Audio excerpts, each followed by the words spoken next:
언젠가 설교 중에 성도들에게 이런 질문을 한 적이 있습니다. 부모가 자녀에게 가장 듣기 어려운 말이 무엇인 줄 아십니까? 아니, 듣게 되면 정말 잘 살았다고 여겨질 만한 고백이 무엇인 줄 아십니까? 여러분은 무엇이라고 생각하시나요? 맞습니다. 나도 나중에 엄마처럼 될래요. 닮고 싶어요. 나도 나중에 아빠처럼 될래요. 존경합니다. 아마도 긍정적인 이유에서겠죠. 얼마 전 요즘 한참 많은 인기를 누리고 있는 그룹 BTS의 멤버 중에 한 사람이 이렇게 말을 하더라고요. 저는 어렸을 적부터 아버지를 너무 존경했고 아버지처럼 살고 싶었습니다. 지금도 그렇고요. 그 아버지가 참 부러웠습니다. 저도 가끔 제 아들에게 묻습니다. 너한테 아빠는 어떤 아빠야? 라고 묻습니다. 이제 중학교 2학년 된 아들인데요. 이런 답변이 돌아옵니다. 아빠가 제 아빠라서 너무 좋아요. 아직까지는 아들한테 성공한 삶인 것 같습니다.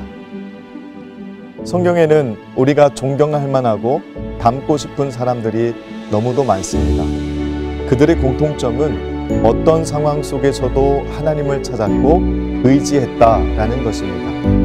그래서 그들은 지금도 많은 그리스도인들에게 존경의 대상이고 그들의 삶이 우리의 인생 가운데 어떤 상황에 놓이게 되면 고백 가운데 불려오기도 합니다. 그런데 여전히 그들의 신앙을 담길 원하고 그들이 걸었던 길을 따라가 보기도 하고 무엇보다 예수님의 말씀대로 살아가기 위해 부단히 노력하며 발버둥을 쳐도 우리의 부족함만을 느끼게 된다는 것입니다. 어떤 상황 속에서도 하나님을 의지하지 못하고 있는 우리를 스스로 발견하게 된다는 것이죠. 그래서 하나님의 이끄심을 따라 살지 못하고 세상의 가치를 따라 이끌림을 당하며 살아가고 있습니다.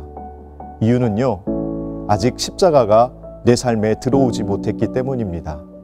예수님께서 지신 십자가를 보고 그분이 그곳에서 피를 흘리셨다는 것과 그것이 내 죄 때문이라는 것이 고백되어지면 눈물을 흘리고 은혜에 감동은 하지만 딱 거기까지입니다. 마치 장례식장에 들어가서 그 앞에서는 함께 마음 아파하고 안타까워하지만 그곳을 빠져나오면 아무 일 없었던 듯 나와는 크게 상관없는 일이 되어버리는 것처럼 십자가가 우리에게는 어떤 능력으로 남아 있습니까? 그 십자가가 우리를 하나님께로 이끌고 있습니까?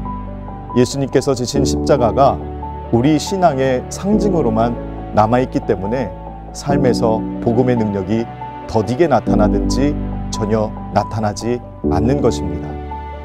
우리는 삶에서 얼마나 하나님께 묻고 순종하며 살아가고 있을까요?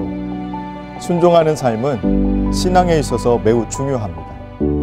아담의 불순종이 우리에게 죄를 짊어지게 했고 예수님의 순종이 우리를 살리셨습니다. 로마서 5장 19절 말씀에 이런 말씀이 있습니다. 한 사람이 순종함으로 많은 사람이 의인이 되니라. 현재를 살아가는 우리가 분명히 기억해야 하는 것은 순종은 살게 하고 불순종은 죽게 한다는 것입니다. 순종이 회복되면 십자가가 보입니다.